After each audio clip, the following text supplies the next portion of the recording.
Atrasados de novo, meninas. Mas só um pouquinho. Foi só um pouquinho atrasado. Tá melhorando muito, Nelson Garrone. Miriam, ontem a Mara não tava e a gente entrou no horário. Não quero dizer nada com isso, não. Vamos começar. Tô sentindo um bullying aí que eu não tô gostando. Vamos, como eu falo assim, vamos para Oi, Mara, nossa Vossa Excelência Notícia. Miriam Clark, o que você tem de destaque pra gente? O meu destaque hoje é a recondução do presidente da Funarte, o Dante Mantovani, que tinha sido demitido pela ministra Regina Duarte logo que ela assumiu há 2 anos. Mara? Bem, o meu assunto é algo que eu entendo bastante. Treta no futebol. Como assim? Como assim? Não, mas a Mara vai usar o nosso convidado para explicar tudo de futebol, que o nosso convidado sabe tudo de futebol, ao contrário de nós três. Se somar os três aqui, não dá 1/10 do que ele sabe sobre futebol. Eu vou falar de coronavírus, Covid-19. A OMS está alertando que parece que o primeiro caso na França teria surgido 1 mês antes, ainda em 2019. É muito preocupante, a gente vai falar sobre isso. Vou rodar a vinheta, porque a gente quer conversar logo com o nosso entrevistado, né?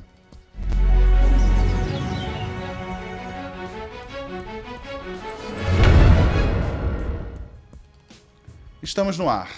Quem quer apresentar Garrone, o nosso... posso só corrigir uma informação? Oi. Ela assumiu há 2 meses, eu falei 2 anos. Eita. É que na hora que eu estava falando entrou um outro som aqui, eu me atrapalhei. E não é a ministra, é a secretária, Ok, né? mas todo mundo sabe quem é Regina Duarte. Todo mundo Perdão, sabe quem é Regina gente, Duarte. tá bom. E o nosso convidado já está na tela, o Washington Oliveto. Miriam Clark, você é a pessoa que melhor apresenta convidados nesse programa, por favor. Nossa, que difícil. Joguei para você. Ele é uma sumidade quando a gente fala de publicidade e propaganda. E ele é um corintiano fanático também. Washington, muito obrigada de você estar aqui com a gente hoje. Prazer, muito bom, vamos lá. Eu queria começar, Miriam, que você contasse pra gente, e o Washington queria ouvir a opinião do Washington sobre essa treta no futebol que está tendo desde ontem. Eu estou acompanhando nas redes sociais, eu que entendo tudo de futebol, me chamou a atenção. Eu falei, nossa, que discussão séria é essa que tá ganhando, né, relevância ainda maior, e de fato é uma discussão bem interessante. Deixa eu recapitular, então, para quem não acompanhou a treta futebolística. Na semana passada, o ex-jogador, e ele também é diretor do São Paulo, o Raí, fez uma crítica ao governo Bolsonaro durante um programa lá da TV Globo. E ele disse que o presidente deveria pedir a renúncia, abre aspas, por estar no limite da irresponsabilidade. Bom, um pouco depois, um outro comentarista da TV Globo, que também é ex-jogador de futebol, o Caio Ribeiro, criticou o Raí. O Caio não gostou, porque disse que o Raí tinha que falar de esporte e não misturar política e esporte. Aí ontem teve o Bem Amigos, o Casagrande veio em defesa do Raí, também essa polêmica tomou conta das redes sociais e tal. E o Casagrande falou, ele tem todo o direito de falar, e o Sócrates ia ficar orgulhoso disso, tem que falar mesmo, tal. Washington, você que foi um dos fundadores da democracia corintiana, o que você achou desse episódio? Era para falar ou não era para falar? Pode falar à vontade. Eu até conversei com o Casagrande sobre isso por WhatsApp a semana passada. Evidentemente, e não é o Raí, a história da família do Raí, desde o pai até principalmente o Sócrates e tal, é uma família politizada. E eu acho que o depoimento do Raí tem muita lógica aos problemas que o futebol pode viver durante uma pandemia. A gente precisa saber o seguinte, né, que todas as outras coisas são possíveis se acontecer a reclusão. Sem a reclusão, a encrenca é garantida, isso está provado em qualquer lugar do mundo. Ou seja, não adianta dizer, porque a economia, porque o futebol tinha que ter e tal, porque as alternativas são muito simples. É entre ficar velho ou a outra alternativa, que é pior. Então, é entre a reclusão ou ter muito problema. O que aconteceu? O Raí falou isso, e pelo que eu entendi hoje, lendo, a resposta do Caio não foi despolitizada, mas era muito específica. Já o meu amado amigo Walter Casagrande achou que foi e criticou. E assim começou o bate-papo entre eles, que, pelo que eu entendi, estavam falando todos a mesma coisa de um jeito diferente. Todos eles têm consciência que não dá para voltar ao futebol agora. Tanto assim que, olha, tem um exemplo mais claro de tudo isso. Eu estava indo para a final da Champions League em Istambul, no dia 30 de maio, ou seja, ainda daqui a 25 dias. E soube que essa final tinha sido cancelada já faz 20 dias. Então, realmente é muito complicado, particularmente num esporte onde o contato físico é absoluto dentro e fora do campo. A torcida está toda agarradinha e os jogadores estão colados entre si. Não dá para fazer, só isso. Mas eu acho que os três estavam falando a mesma coisa, até porque tem uma coisa, eu sei particularmente que o Casagrande e o Caio se entendem muito bem, são muito amigos, e eu me surpreendi com uma coisa, com o Raí, porque o Raí normalmente é sempre muito discreto, muito na dele. Eu, ciclicamente, vou fazer umas palestras. O Raí tem uma fundação muito bonita, chamada Gol de Letra, em sociedade com o Leonardo, que é um trabalho social fantástico. E o Raí sempre muito quietinho. Dessa vez ele ficou bravo, foi interessante ver. Agora, Washington, conta para quem não conhece o que foi a democracia corintiana. A democracia corintiana é interessante você fazer essa pergunta hoje, porque nós estamos falando de um movimento de 1981, 82, 83.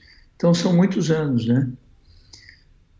O que acontecia é o seguinte, naquela época, o Corinthians, particularmente nos 80, tinha uma equipe de futebol muito fraca, que estava, inclusive, correndo o risco de ser rebaixada. E aí, um corajoso filho de um diretor de futebol chamado Adilson Monteiro Alves, que era um sociólogo, topou virar o diretor de futebol. E aí, naquele momento, existiam alguns jogadores que tinham a mentalidade da liberdade com responsabilidade, que eram particularmente o Sócrates, já formado, já não atleta. O Sócrates foi um dos maiores não atletas da história do futebol mundial, talvez o maior. O Casagrande e o Vladimir, esses três particularmente ídolos e tal, e muito conscientes politicamente. E todo mundo naquele momento tinha o sonho das eleições diretas. Aí eu já era um publicitário conhecido, garoto, e conhecido também por ser corintiano.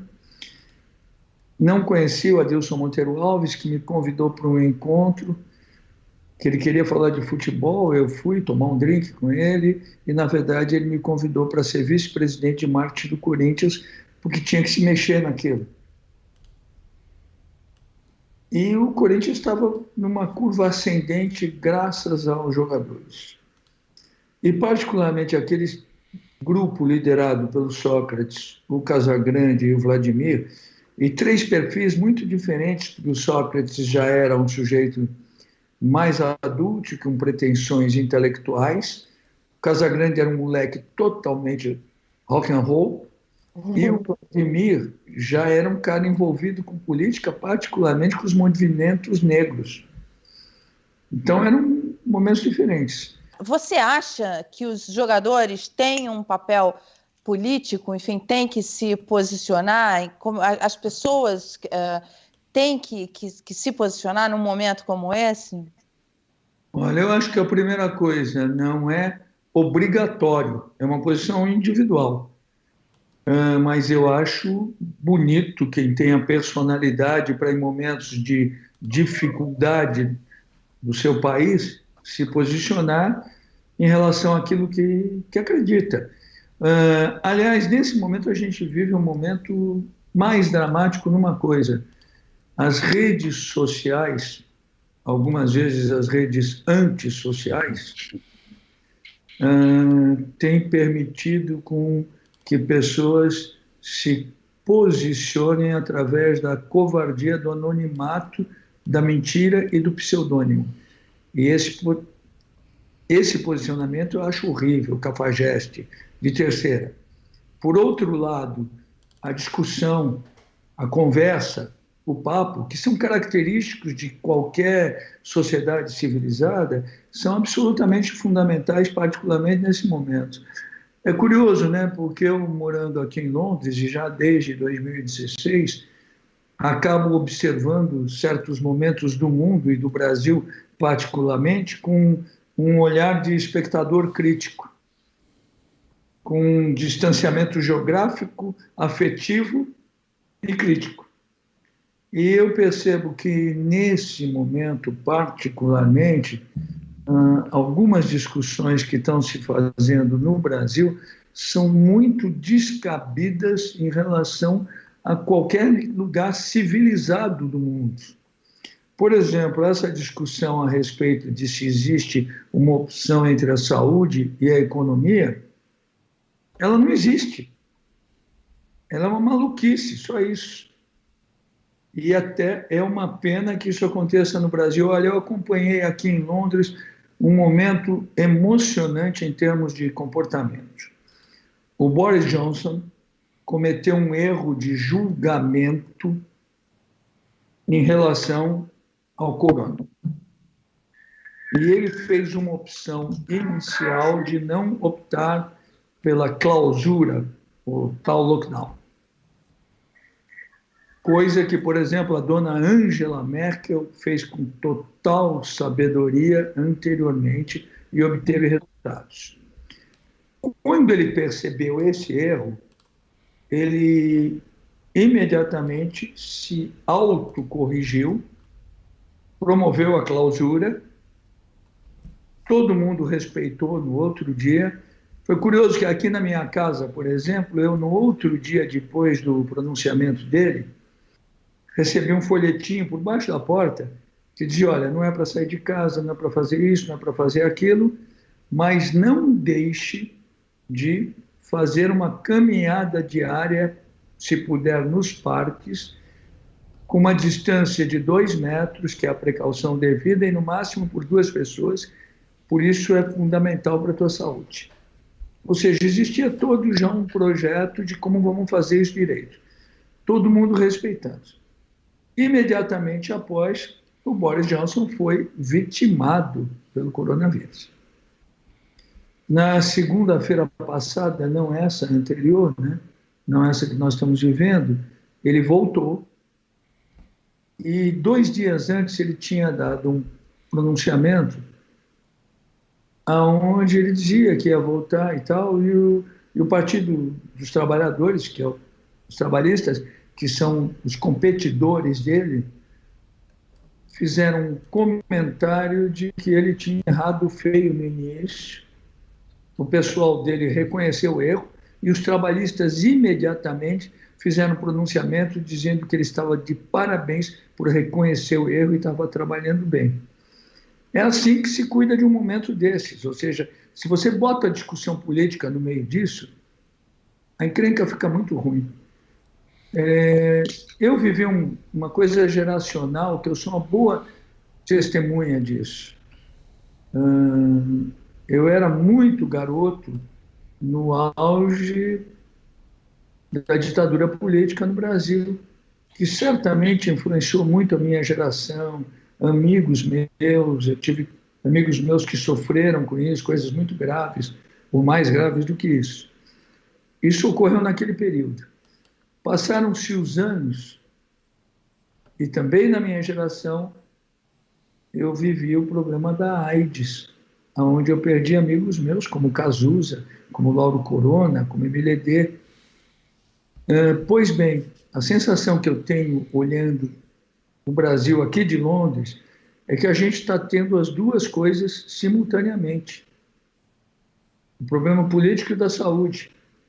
E aí não dá, né? Aí fica difícil.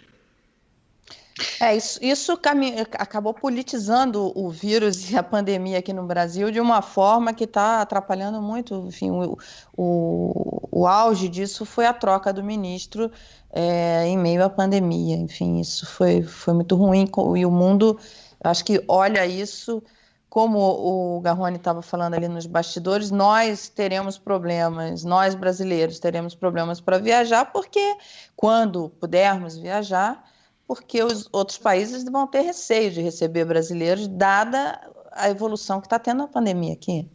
Eu lamento dizer para vocês que isso é verdade. Aliás, você, Mara, conhece muito bem esse veículo, porque você vive numa ponte aérea, ou vivia, né? Antigamente, quando se viajava. Até porque isso tudo vai mudar tanta coisa. É verdade. Não se sabe como vai mudar. Mas eu vi uma coisa muito bonita em algum lugar.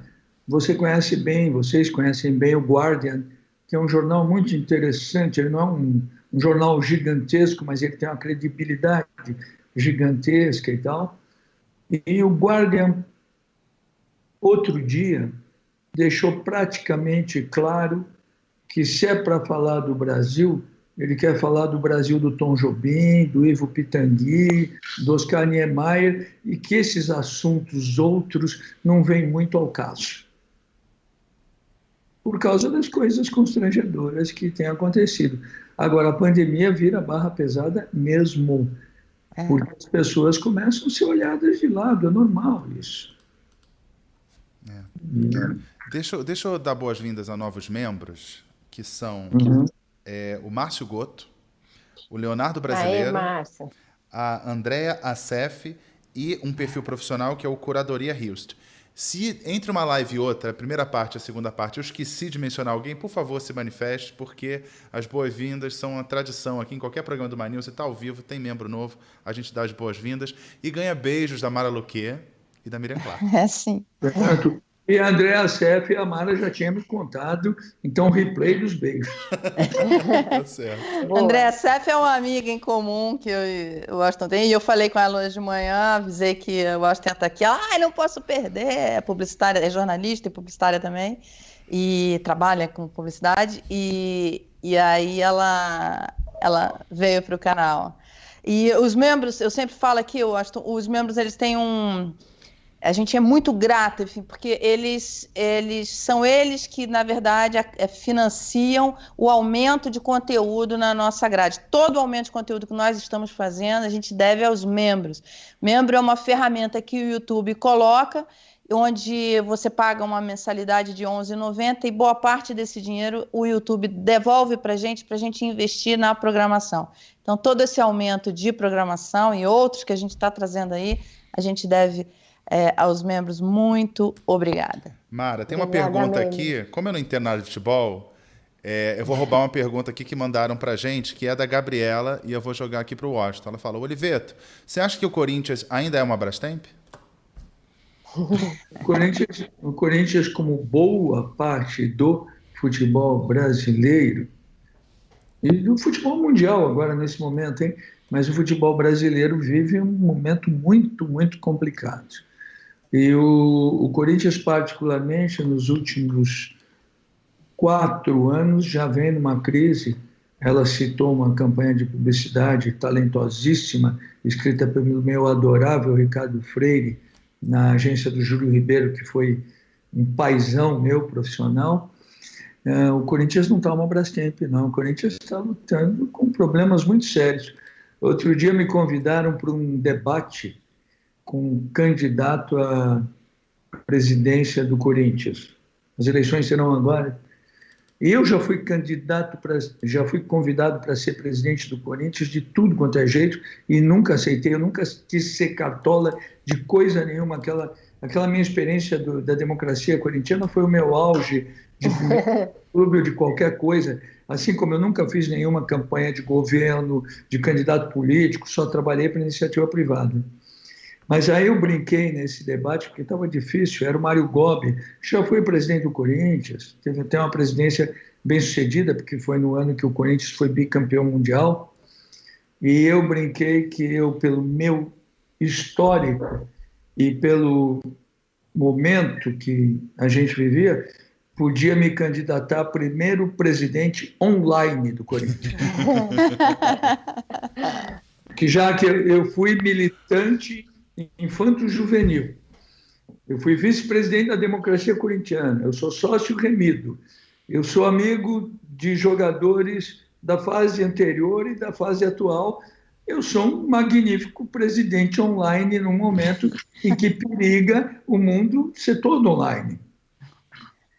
Verdade. Isso você está tocando um ponto, o mundo todo online, né? O que é esse mundo todo online? Porque é incrível, né? Eu era para estar aí, né? A gente está desenhando um programa juntos, era para estar aí este mês. E, na verdade, eu estou 2 meses sem botar o pé fora de casa, totalmente online, fazendo compras online. Eu só comprava livro e passagem online. Como é que é esse mundo online? A sua vida online, como é que tá, Washington? É muita coisa, né? Porque, olha, eu fico em casa disciplinadamente, não abro mão das minhas caminhadas, mas o que você falou, os nossos critérios de consumo pelo online cresceram uma barbaridade. E eu que sou, não vou usar nem a palavra treinado, vou usar adestrado para observar para onde iriam os negócios, fico pensando coisas assim. Por exemplo, existe uma sorveteria muito boa, que é uma sorveteria, na verdade, de um grupo francês que se finge italiano, que é o Amorino. O Amorino, quando surgiu anos atrás, eles tinham uma estratégia muito bem feita, que era o seguinte: primeiro, fazer um sorvete muito bom. Botar um nome italiano, porque italiano tem mais fama de fazer sorvete do que francês. Uhum. E instalar, eles tinham dinheiro para fazer isso, instalar as sorveterias em toda a Europa, e eu acho que tem agora nos Estados Unidos, em algum lugar, sempre nas ruas onde houvesse uma grande e famosa sorveteria. Ou seja, assim, vamos fazer uma sorveteria em Roma? Vamos fazer do lado do Três Scalini, que é tão famoso? Vamos fazer uma sorveteria em Saint-Tropez? Vamos fazer do lado do Barbarac? Bom, eles fizeram isso, sorvete muito bom, a estratégia era muito inteligente. Por quê? Porque eles já iam onde tinha gente que gostava de sorvete. E o sorvete deles era bom, disputava aquele mercado. Estou contando isso porque eu gosto muito de sorvete. O pessoal diz que eu entendo de publicidade, mas, na verdade, o meu forte é sorvete. Eu tomo sorvete de madrugada, diabo. Aí, eu que gosto muito de sorvete, desde que eu vim morar aqui em Londres, eu nunca tinha pedido um delivery de nenhuma sorveteria, muito menos da minha favorita, Amorino. Estamos pedindo sorvetes pelo delivery do Amorino, que é uma grandeza. E eu cheguei à seguinte conclusão: eu já consumi mais sorvetes pelo delivery do Amorino do que eu consumi na loja deles na Kings Road. Uma loja na Kings Road custa uma grana que sai de baixo para você montar e alugar e manter. Será que depois dessa encrenca vai valer a pena para o Amorino ter aquela loja? Coisas que estão se ouvindo aqui, por exemplo, os espaços dentro dos aviões devem mudar. E, pela lógica, os voos vão ficar mais caros. Que vai ter menos gente numa coisa que, para tirar do chão, o custo é mais ou menos o mesmo. Uhum. Então, vai se viajar menos, certo? Portanto, pela lógica, ninguém sabe de nada ainda. Os aviões vão ficar mais caros, mas, em compensação, os hotéis vão ficar muito mais baratos, porque eles vão estar vazios. Uhum. E a estrutura está ali, né? E tudo isso é muito complicado. Quem deu uma entrevista genial outro dia e se demonstrou uma figura de antenado feito louco foi o velho e bom Giorgio Armani, ícone da moda, né? Um senhor já de idade, mas que tem a capacidade de se renovar o tempo inteiro. Ele deu uma entrevista dizendo que depois desse vírus, ele, por comportamento, nunca mais vai permitir que a marca Giorgio Armani faça 3 ou 4 coleções por ano, que ele acha isso um absurdo, um desperdício, que ele acha que tem que fazer uma coisa boa para vender durante 2, 3 anos por um preço mais caro. Porque ele não quer saber, inclusive, de trabalho mal remunerado em lugares onde se fala de trabalho escravo. E ele tomou a dianteira disso, aonde ele não estava, porque quem estava na dianteira nos últimos muitos anos no universo de moda eram pessoas que nem a Rei Cavacubo da Comme des Garçons. E o Armani, com esse depoimento, ele se posiciona na frente de todos os outros grupos que compraram a moda. Então nossa, o que tem de coisa para mudar? Washington, durante a Segunda Guerra, o governo britânico considerou o batom um item de primeira necessidade, assim, era essencial para manter a moral da população.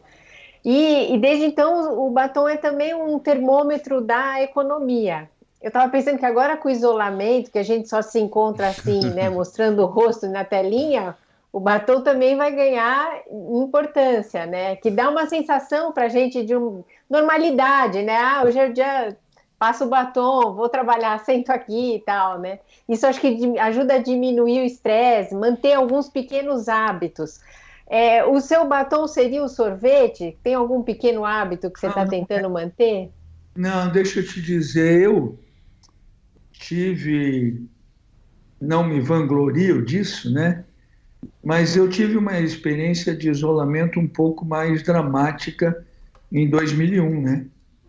Que eu tive aquele episódio do sequestro, que eu fiquei literalmente trancado dentro de um armário durante 53 dias.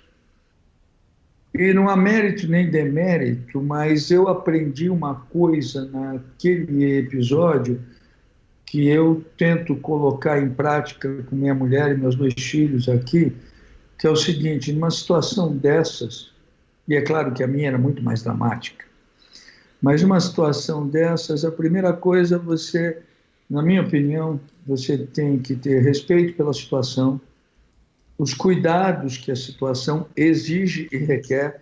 Por isso mesmo que eu sou contra a porra louquice de vamos todos para a rua. Você tem que ter toda essa disciplina, mas não pode ter medo, porque o medo baixa a imunidade. Então não pode ter medo.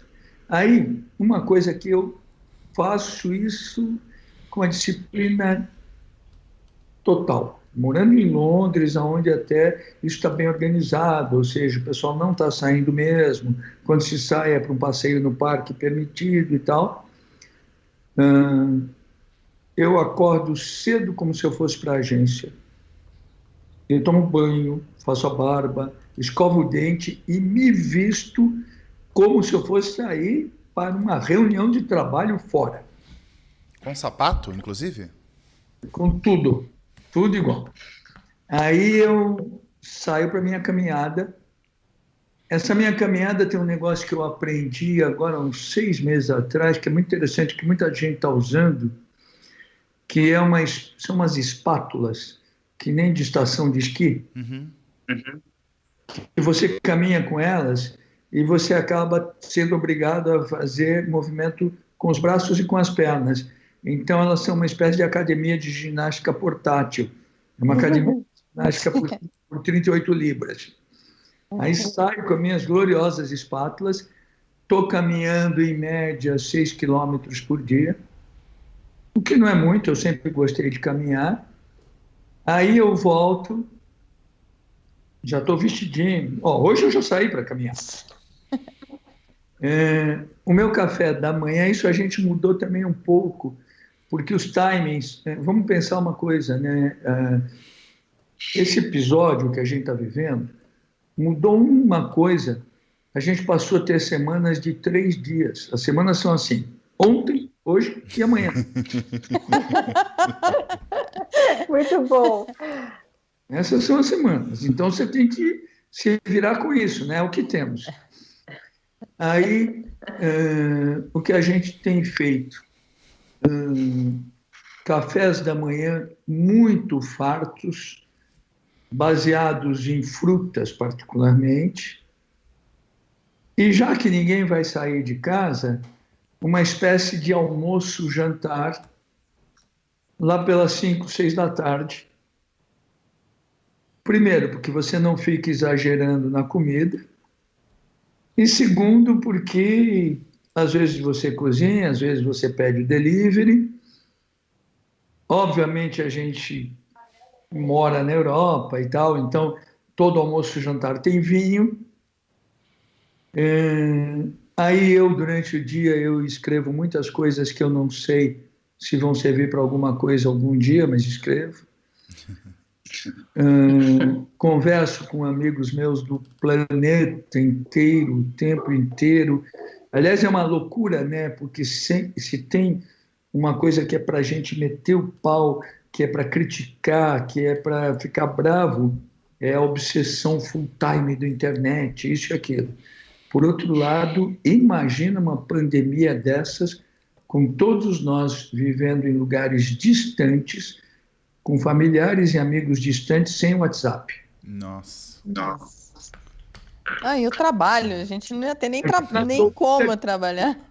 Aí depois eu tenho escrito uns podcasts que tem um amigo meu que queria que eu fizesse, que eu não estava com muita vontade, mas aí quando você sobra tempo você já começa a ficar com vontade.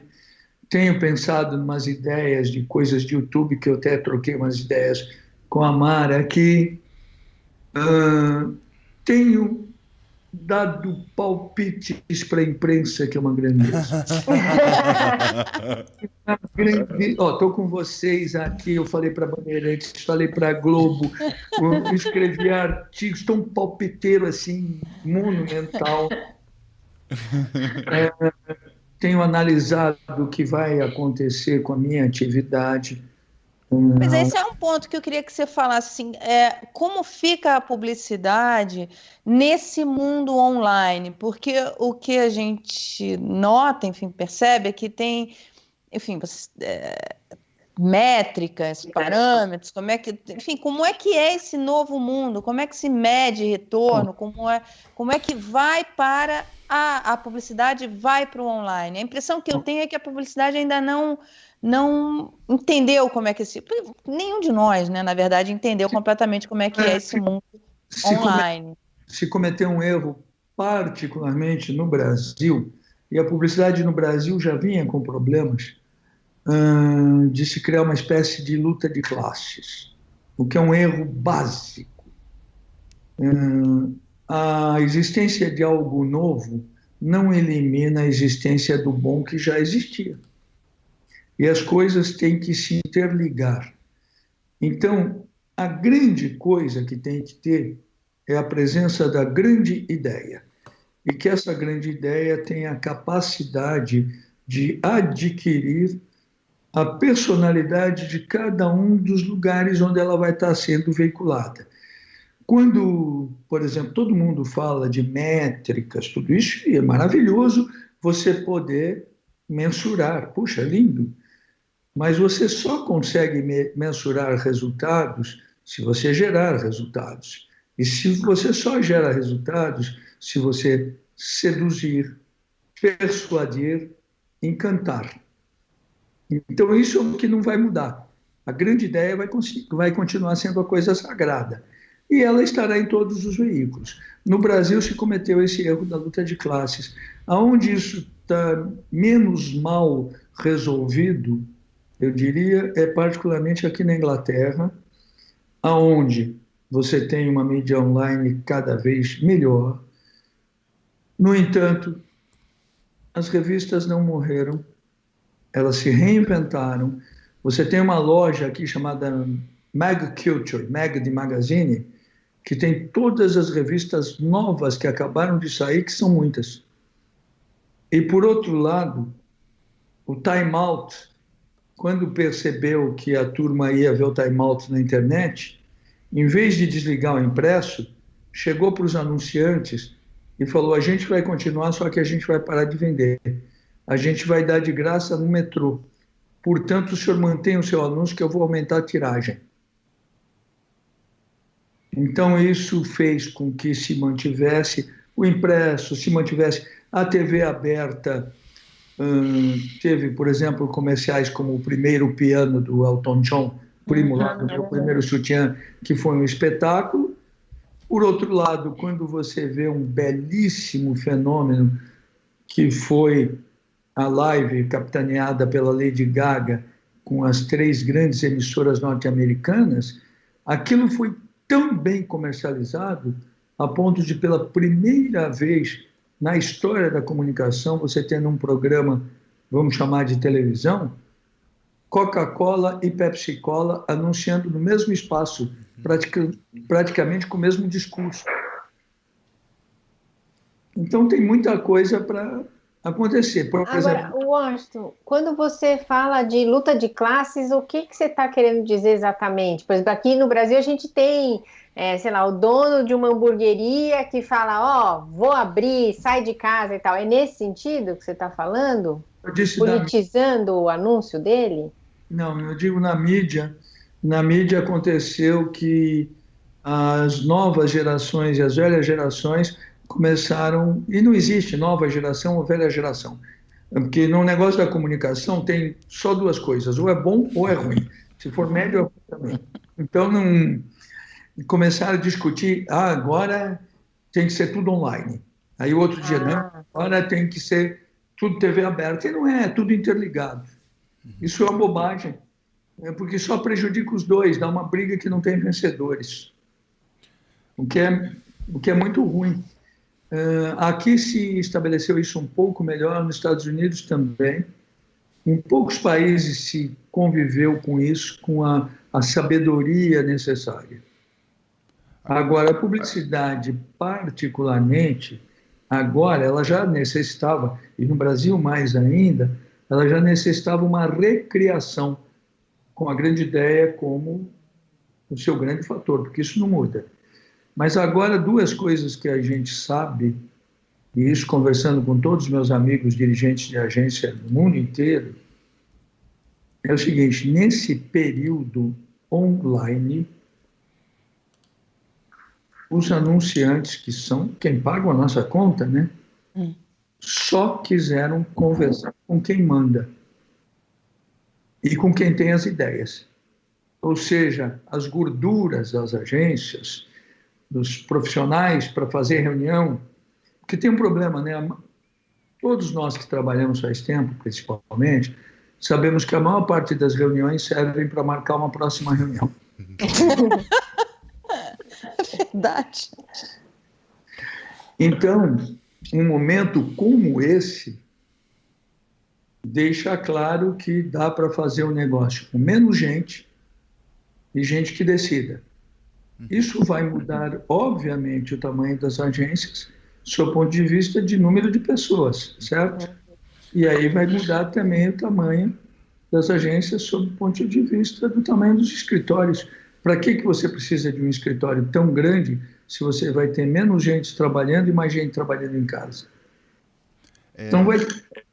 Washington, primeiro assim, 3 novos membros aqui, a Érica Morim, Thiago Novaes e Gabriel Alves. Bem-vindos ao Manhã. Bem-vindo, Érica. Obrigada. Bem-vindo, Thiago. A Érica, inclusive, disse o seguinte, Washington, olha, se todo palpiteiro fosse civilizado como o Washington Oliveto, as discussões seriam melhores e levariam mais a soluções.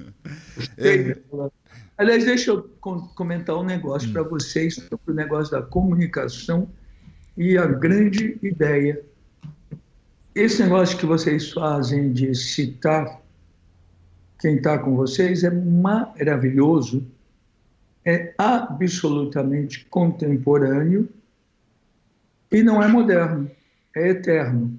Vou contar para vocês pelo seguinte: quando eu era menino, tinha um homem, um grande radialista, chamado Hélio Ribeiro, que tinha um programa chamado Correspondente Musical, e ele falava assim: este programa é ouvido pelo Washington Oliveto, este programa é ouvido e tal. O Hélio Ribeiro foi que inspirou o Chico Anísio para fazer o famoso Robert Valteiro, que era uma imitação do Chico Anísio e do Hélio. Uma das coisas que fez a mágica do sucesso do Osmar Santos era quando ele citava os ouvintes da transmissão dele com o time de futebol. E uma das coisas que faz a mágica da audiência do Fausto são as citações dos espectadores. Mas, Washington, no nosso caso aqui é porque tem um engajamento. Isso é uma mudança que a gente viu, o Garrone, Miriam, que estão desde o início do projeto, a gente sentiu bastante isso, né? É o engajamento da audiência. A audiência pauta a gente, conversa com a gente. Quer dizer, quando a gente fala o nome deles, é porque eles realmente estão participando. Gustavo César Vitor, novo membro. Oi, Gustavo. Essa ferramenta de novo membro mostra que, na verdade, a gente está formando um time. Não existe mais aquela coisa do jornalista aqui e a audiência ali. A gente faz parte de um time, né? Onde o que nós estamos fazendo é procurando e pesquisando e buscando a notícia que eles querem, né? Então, eles passam a pautar a gente. O engajamento é muito grande, essa relação passa a ser muito grande. Quanto mais você interligar, isso fica mais parceiro, mais sócio, mais cúmplice, mais forte fica. E Washington. Olha, eu vou dar um exemplo para vocês.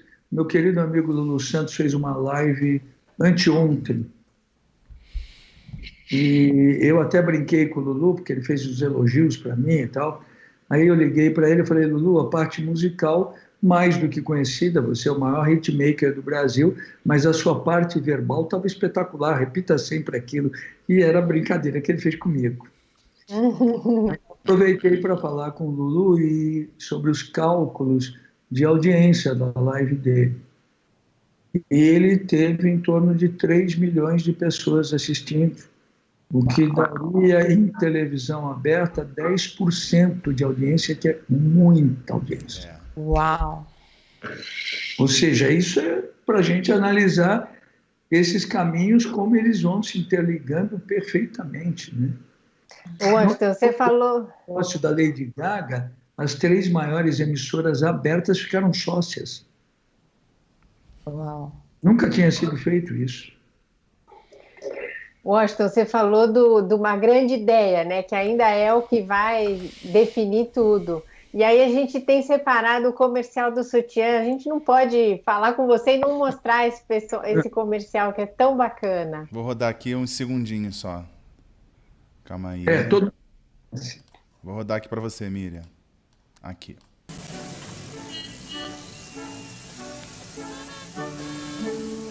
O primeiro Valizer a gente nunca esquece.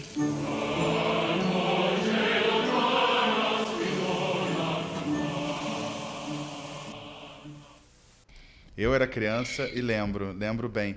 A gente sempre fala em publicidade, a gente fala de case. Esse é um case bem sucedido. E eu queria pedir a sua opinião, Washington, sobre 2 cases recentes, não muito bem sucedidos. Você estava falando das lives. Teve aquele caso das lives patrocinadas por cerveja, em que os cantores ficaram bêbados. Aí foi um alvoroço, até politizaram a questão.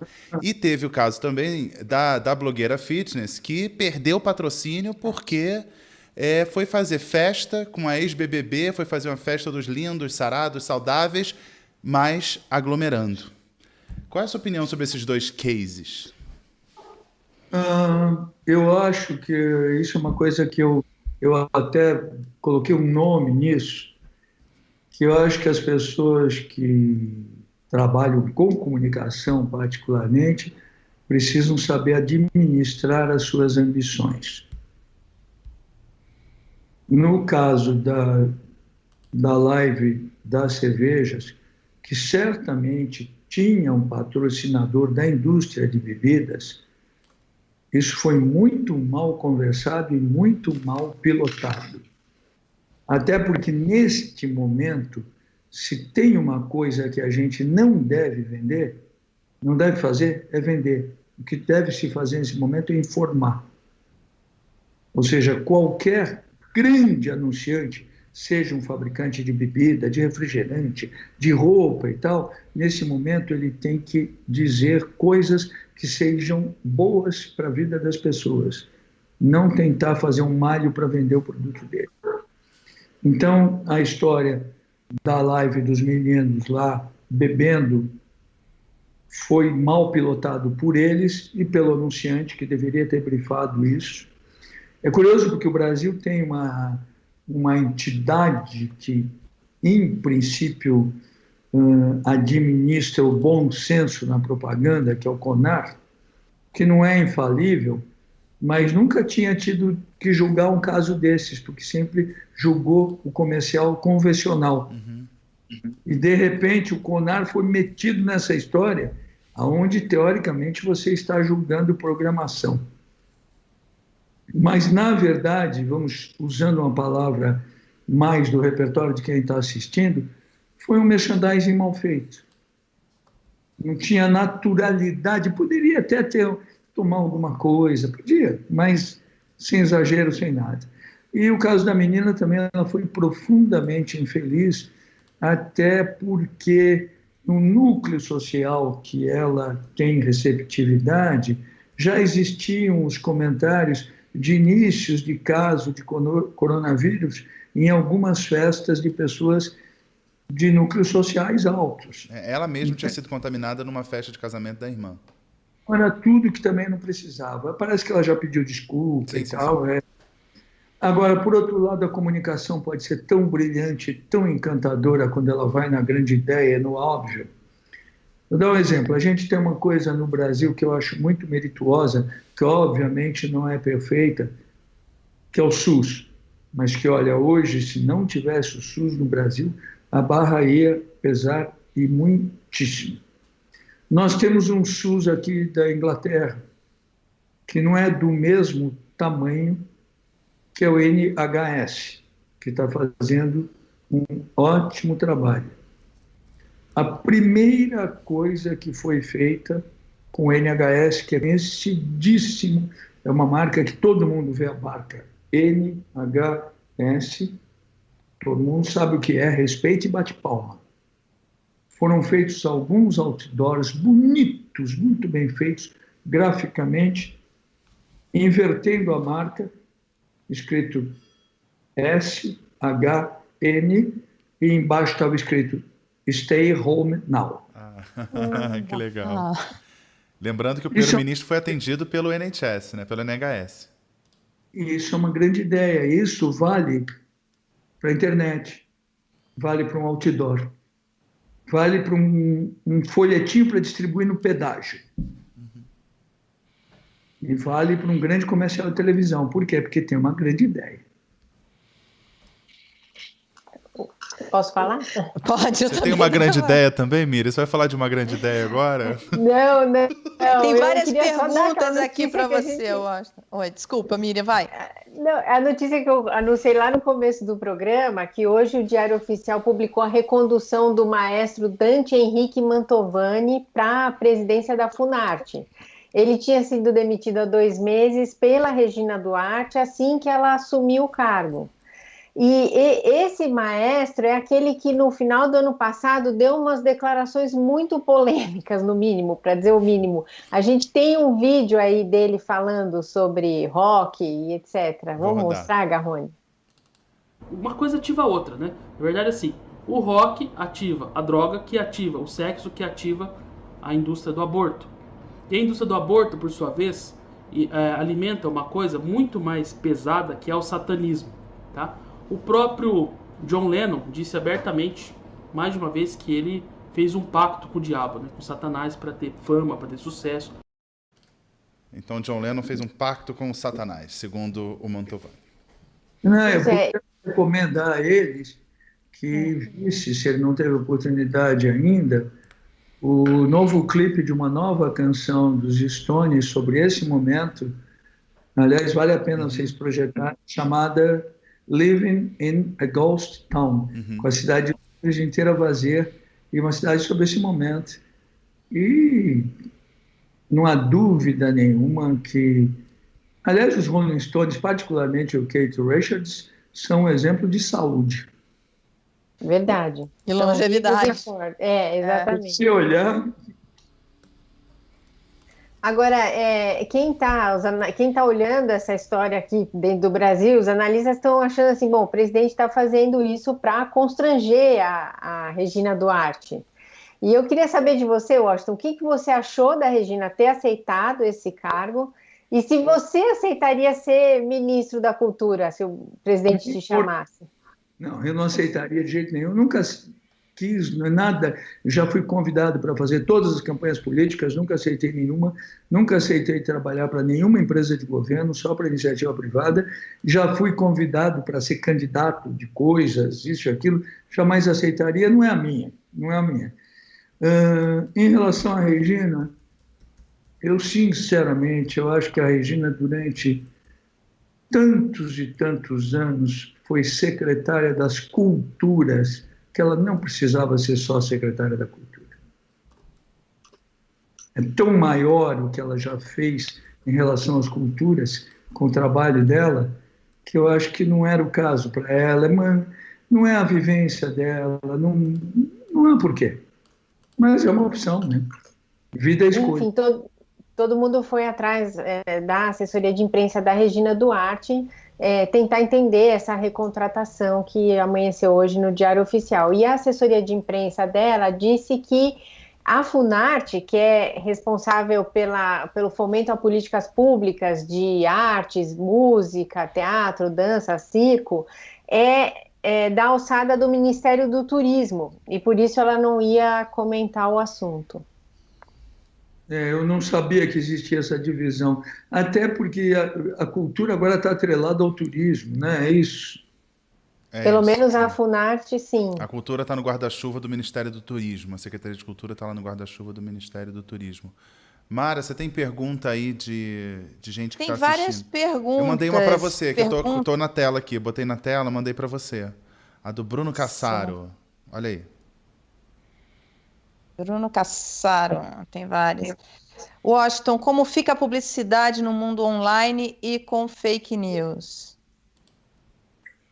No mundo online você já falou um pouco, né? Falei um pouco. O fake news eu acho uma coisa lamentável e constrangedora.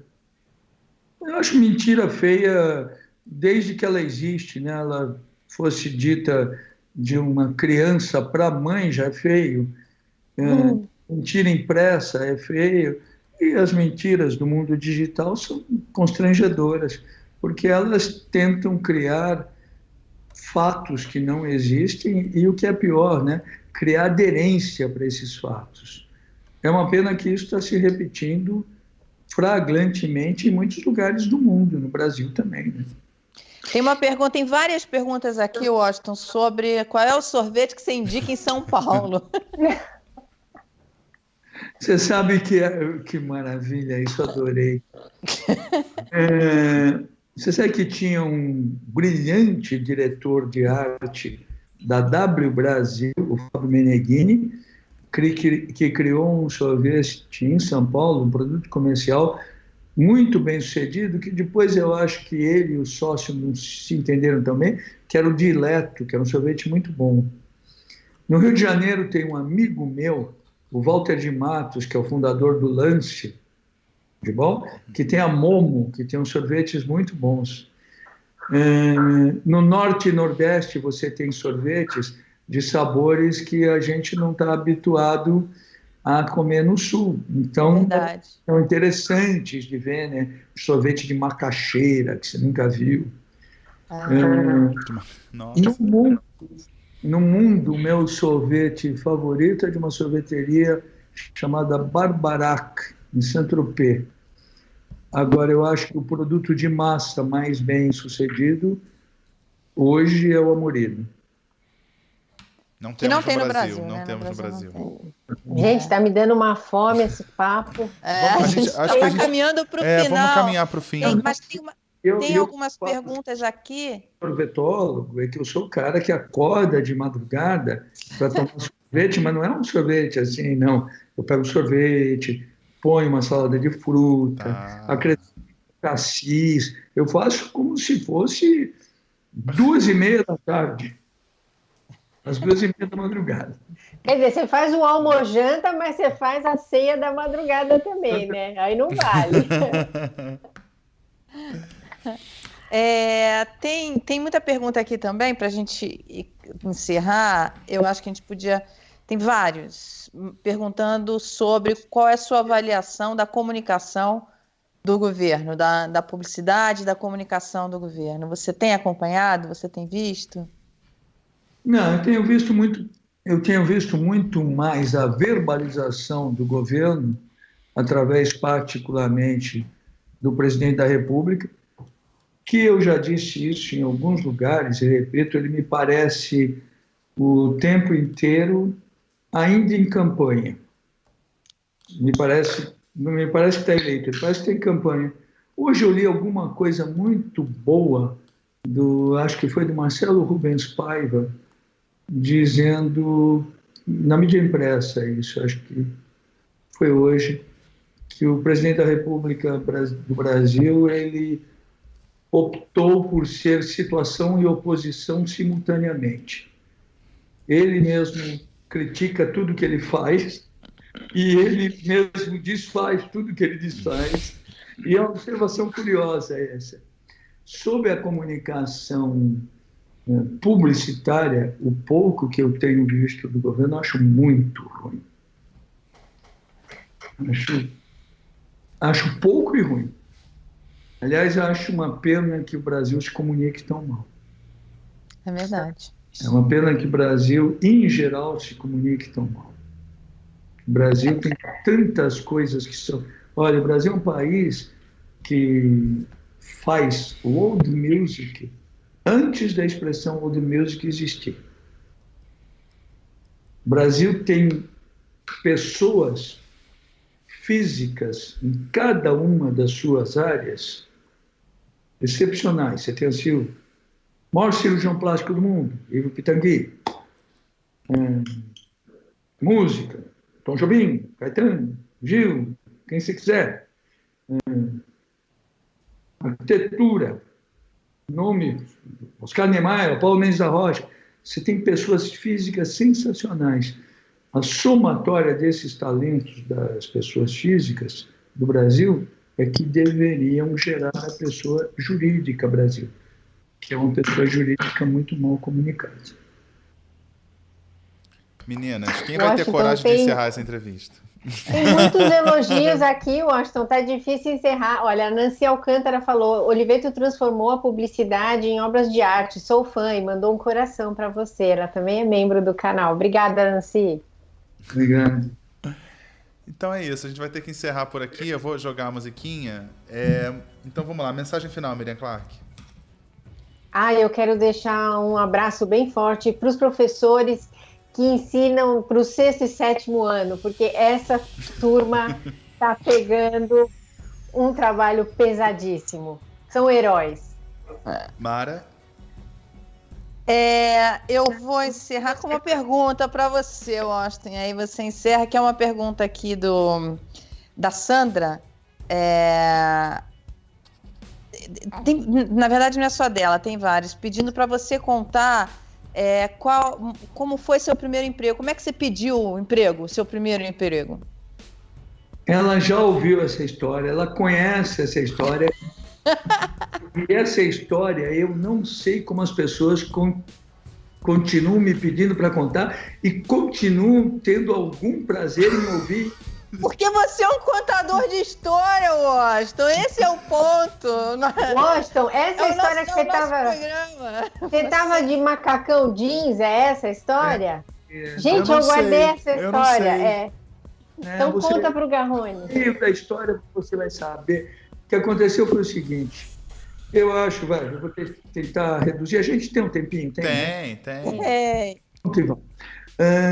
Eu acho que todo mundo nasce para fazer alguma coisa na vida, mas são poucos aqueles que descobrem qual é essa coisa. Por isso que são poucos os bem-sucedidos e felizes nos seus trabalhos. Eu descobri para o que eu servia muito cedo. Por quê? Porque eu, por uma casualidade da vida, aprendi a ler com 5 anos de idade, criei prazer pela leitura. Quando você cria o prazer pela leitura, você quer escrever. E comecei a escrever. Então, se tinha uma coisa que me encantava, era escrever. Portanto, eu queria trabalhar com alguma coisa que escrevesse para qualquer lugar. Não vou usar a palavra mídia, porque quando eu tinha 5 anos de idade, a palavra mídia ainda não tinha sido usada pelo Marshall McLuhan. Foi depois. Por outro lado, eu sou filho de um vendedor de pincéis. Meu pai vendia pincéis em lojas de material de construção. E meu pai era um vendedor muito impressionante, porque ele não precisava vender, ele era comprado. As pessoas confiavam nele. E eu andava muito com meu pai depois da escola e via aquilo. Na adolescência, eu racionalizei, assim, onde é que eu poderia trabalhar que escrevesse? No jornal, na televisão, na revista. Onde é que eu poderia trabalhar que vendesse? Na fábrica. Mas eu racionalizei que aonde misturava escrever com vender, vender com escrever, era na criação de publicidade. E eu tinha tido a sorte da geração anterior à minha, as duas, já terem profissionalizado a publicidade no Brasil. Aí eu falei, eu quero ser publicitário. Aí, como eu tinha aprendido a ler muito cedo, eu ia tirando escola de letra, porque eu lia cada vez mais. Então, principalmente escola com coisas humanas. Se me perguntar química, eu sempre tenho sérias dúvidas até hoje sobre a fórmula da água. Mas ciências humanas, Aí eu entrei em 3 faculdades. Eu era filho de classe média, bem média, daqueles que o pai se mata de trabalhar para dar um Fusca para o filho se ele entrar na faculdade. Aí eu entrei em 3 faculdades, aí eu tinha uma tia que não tinha filhos, então me paparicava feito louco. Aí acabaram me matriculando em 2 faculdades. Uma de manhã e uma de noite. E eu queria ser publicitário, então uma das faculdades era comunicações. A outra eu tinha entrado porque prestei vestibular, que era psicologia. Aí eu estou lá matriculado, tinha acabado de fazer 18 anos, vivendo de mesada, ganhei um Fusca, morrendo de vergonha de viver de mesada, sabia que meu pai não era rico, meus tios e tal. E aí, é claro, arrumei uma namorada de 26. Aí, quando você é um homem de 18 anos com uma senhora de 26, a vergonha de não ter o dinheiro próprio aumenta. E aí eu falei, eu preciso trabalhar. E eu queria um estágio numa agência de publicidade ou ir trabalhar num jornal, que era a minha outra alternativa. Na época, em São Paulo, era o auge do Jornal da Tarde, editado pelo Murilo Felisberto, possivelmente o mais requintado jornal que já foi feito no Brasil. E aí eu tinha conseguido uma espécie de emprego na documentação do Jornal da Tarde, que era para produzir a edição do dia seguinte. Então tinha que começar a trabalhar às 4 da tarde e em diante, porque o Jornal da Tarde, inclusive, quando foi lançado, ele era um famoso vespertino, que era um jornal que saía em outro horário. E aí falei, bom, eu não estou afim mesmo de 2 faculdades, vou passar a faculdade que eu faço à noite, que era a publicidade que eu queria, para de manhã, e vou eliminar de manhã. Fui na que eu fazia à noite, falei que ia passar para de manhã, eles me disseram, você tem que vir aqui de manhã para ver se te aceitam. E aí eu estava indo pedir a tal transferência, descendo a rua Itambé, de São Paulo, que é a rua onde tem o Mackenzie até hoje, e furou o pneu do carro, que é a tal história que se repete exaustivamente. E aí eu nunca tive habilidade manual nenhuma. Isso é um problema. Até talvez eu herdei isso do meu pai, que tinha uma habilidade manual absurda. Então ele queria que eu fizesse tantas coisas que eu não conseguia fazer, que eu não fazia. E aí eu olhei e o pneu tinha furado. Isso, naquela época, pneus furavam mesmo, né? Falei, meu Deus, vai ter que trocar o pneu, que saco. Aí eu olhei lá em frente, estava escrito assim, HGP Publicidade. Eu falei, bom, antes de trocar o pneu, eu vou tentar conseguir um estágio. Eu, nessa época, era uma desculpa para adiar um pouco a troca do pneu que tinha que ser feita. Eu, nessa época, né, eu era a estética daquela rapaziada que tinha lido Mayakovsky já, que ia no Divino Maravilhoso. Então eu tinha uma jardineira azul, sem camisa, o cabelo praticamente na cintura e um tamanco azul acetinado. O que para a época era tá bom. Se você acrescentasse como chapéu uma daquelas capas de plástico de liquidificador, ficava muito bom. Isso a gente fazia quando ia num shows e tal. E aí eu atravessei a rua e eu não sabia qual era a hierarquia de uma agência de publicidade, né? E era uma agência pequenininha, eu falei que queria falar com o dono. Aí o dono viu aquele moleque, né? Ele estava entrando, ele falou, sou eu, o que você quer? Aí eu falei, eu vim aqui porque o senhor está no seu dia de sorte. O meu pneu furou aqui em frente e resolvi pedir um estágio. E eu vou ser muito bom nisso. O senhor teve a sorte que o pneu furou, porque o meu pneu não costuma furar 2 vezes na mesma rua. E aí ele adorou isso que eu falei e me deu um estágio. Muito bom.